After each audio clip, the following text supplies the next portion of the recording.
Hi hello सगळ्यांना नमस्कार आणि वेलकम टू माय ब्लॉग।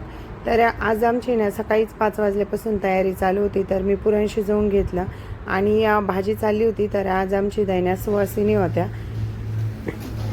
तर मी बऱ्यापैकी चुलीवर स्वयंपाक केला होता आणि बाहेर आहे ना पटपट आवरतं चुलीवर आणि पहिल्यांदाच मी चुलीवर स्वयंपाक केला आहे। तर इथे ना देवीच्या ओटी ते सगळं काढून घेतलं होतं आणि नैवेद्याची पण तयारी झाली होती। आणि इकडं बाहेर आहे ना प्रियंकाची मम्मी, शेजारच्या कुलकर्णी काकू आणि माझ्या आहे ना मावळी सासूबाई आलेल्या होत्या। तर त्यांनी ना पोळ्या करून घेतल्या आणि प्रियंका आणि ते ना बुरानगरला गेले होते। तर बुरानगरच्या आणि आमच्या मळ्यात आहे ना देवीचं आहे ना तुळजापूरच्याच देवीचं मंदिर आहे। तर अशा दोन्ही पण ठिकाणच्या आहे ना सुवासिनी घालायच्या होत्या। तर मंगळवार होता त्या दिवशी आणि त्याच दिवशी आम्ही सुवासिनी घातल्या। तर देवीचं दर्शन झालं आणि ते नंतर आहे ना गावाकडे गेले होते। तर तुळजापूरच्या देवीचं आहे ना माहेरघर म्हणून आहे ना बुरानगरची देवी आहे। तर तिथं असं आहे ना तेलाचं घाणं आहे। तर ते पण दाखवते तुम्हाला। आणि हे आमचं मळ्यातलं देवीचं मंदिर आहे।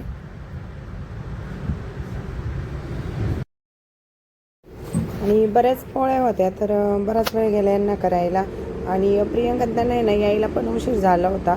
तोपर्यंत निघाल्यावर आहे ना आम्ही सुवासिनींना पण बसवलं होतं। आणि ती पेंटिंग आहे ना वारली पेंटिंग तर ती मीच काढली होती। नंतर कलर पण दिला घराला, पण ती काय आम्ही काढली नाही, तशीच ठेवली होती। तर खूप छान वाटतं तिथं करायला चुलीवर। त्याच्यानंतर आहे ना मग मी सुवासिनींना फोन केले आणि त्या लगेच आल्या होत्या। तर शेजारच्या काकून त्या आल्यानंतर आहे ना त्यांनीच ताटं केले आणि भजे काढायचे राहिले होते। तर मनीषा काकूंनी भजे काढून घेतले। तर काही जणी आधी आल्या होत्या, काही जणी नंतर आल्या होत्या। तर आधी 7 सुवासिनी बसवल्या होत्या आम्ही।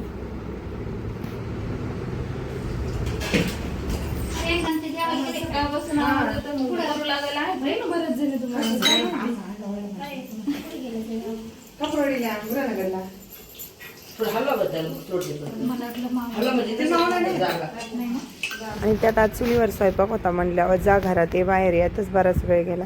नाहीतर माझ्या 11ला सुवासिनी जेवत होत्या। तर 12-12:30-1 वाजली होती त्यांना। खूप छान भजे, टेस्टी, सुंदर, खायला या।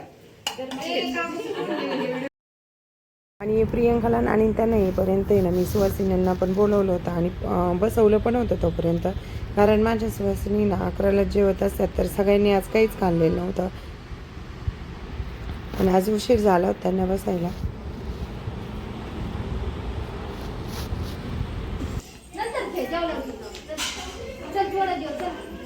चल काय नाही पोरींना पण बसू काय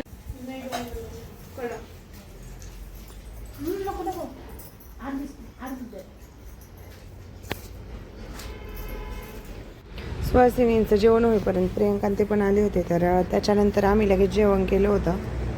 तर माझ्या गावाकडून चुलत सासूबाई पण आलेल्या होत्या आणि मावळी सासूबाई आलेल्या होत्या। आणि त्याच्यानंतर जेवण झाल्यानंतर मी मिठाई आणायला गेले।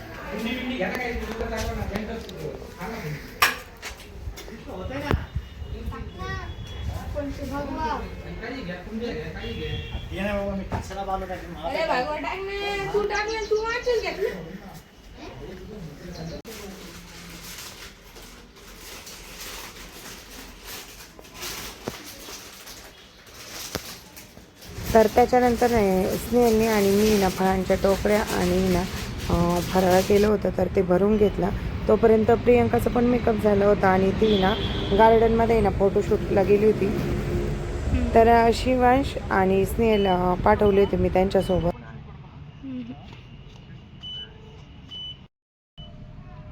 शिवांश हाय, मी आत्ताच फोटोशूट करून आले आहे आणि आता घरी वाटा भरायचा कार्यक्रम आहे। तर माझ्या आहे ना धैर्याच्या ननंदबाई आहेत मोठे सासूंची मुलगी, तर त्या पण आल्या होत्या आणि आता आमची तयारी जवळपास होतच आली होती। शेजारच्या काकून त्या बाकी होत्या यायच्या। तर फोटोग्राफर पण आले होते आणि मग तोपर्यंत त्यांना नंदबाईंना जायचं होतं। तर त्यांना पण जीव घातला। हां ओके।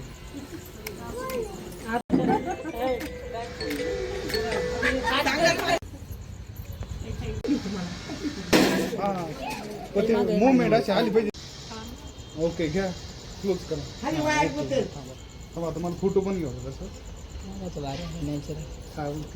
थोडीशी मान थोडीशी एकटा काढी. शिवांश इकडे बघा. तिकडे घेतलं मी किती कूल नाही ते हो नाही ते ऐकणार नाही. तर हे ना आमच्या सगळ्यात मोठ्या जाऊबाई येतात तर त्या पण आल्या होत्या आणि शिवांशी ना फोटो पण शूट करून नव्हता देत. सारखा मध्ये मध्ये पळत राहायचा.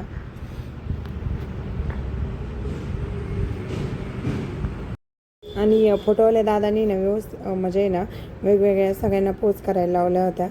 तर रील्स बनवायची होती ना त्याच्यामुळे सगळ्यांच्या वेगवेगळ्या पोज होत्या आणि खूप छान असं आहे ना शॉर्ट व्हिडिओ पण आलेला आहे. तर लवकरच आम्ही अपलोड करत आहे. त्याच्यानंतर आहे ना तिचं सगळ्यांनी औक्षण केलं कारण आधी फोटोशूट केलं कारण शेजारच्या काकूंत पण लवकर नव्हत्या आल्या. तर त्याच्यामुळे आधी ना आम्ही औक्षण करून ते फोटोशूट केलं आणि नंतर औक्षण केलं सगळ्या आल्यानंतर. तर खूप छान अशा पद्धतीने आमचा कार्यक्रम पार पडला आणि लवकरच आता आमच्या फॅमिलीमध्ये ना एक छोटंसं नन्हाचं बाळ येणार आहे आणि तो दिवस पण आता लवकरच येईल. तर त्या दिवशी ना खरंच खूप धावपळ झाल्यासारखं वाटलं कारण पहाटेच उठून आम्ही पुरण टाकलं होतं आणि सुवासिनी होत्या. तर तेच दिवसभर गेलं आणि त्याच्यानंतर प्रियंकाचा आवरून फोटोशूटला आणि संध्याकाळपर्यंत हा कार्यक्रम. तर 12 वाजले होते आम्हाला. समोर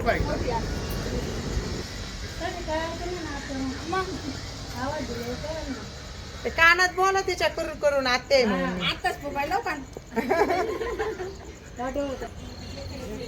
डोळे नका दाखवू. हा इकडे समोर.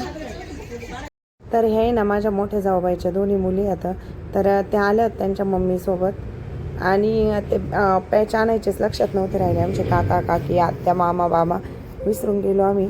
तर आत्याचं चाललं होतं मोठ्या का आणलं नाही ते. तर त्यांना आम्ही सहज असं मस्तीत सांगत होतो का आत्ताच कानात फुका म्हणून म्हणजे आत्याकडं. तर ते दादा आहे ना जसं सांगाल ना तसं आम्ही ना व्हिडिओ बनवत होतो. त्याच्यानंतर आहे ना आता पेढा आणि बर्फी काढायची वेळ आलेली होती.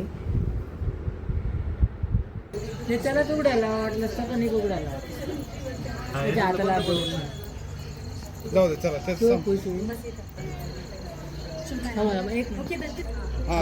तुमचा हात ठेवा त्याच्यावरती त्यांच्या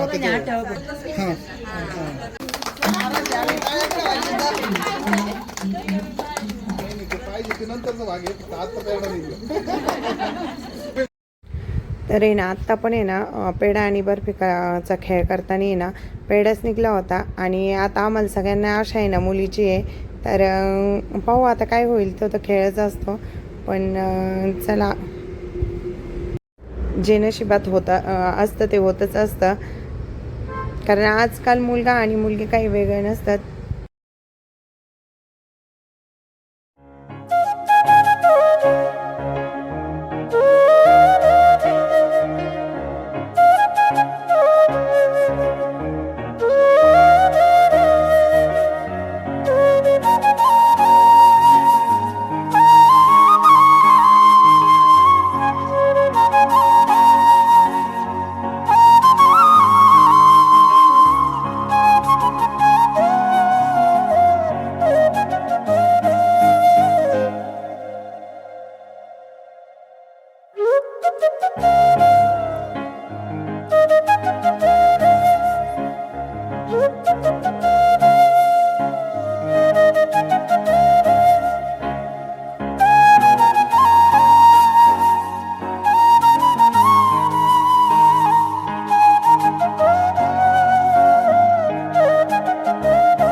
तर आम्ही आधी व्हिडिओमध्ये कधी गुड न्यूज सांगितली नाही, तर आता तुम्हाला सगळ्यांनाच कळले असेल. तर व्हिडिओ आवडल्यास नक्की लाईक, शेअर आणि कमेंट करायला विसरू नका. नवीन असेल तर चॅनलला सबस्क्राईब करा.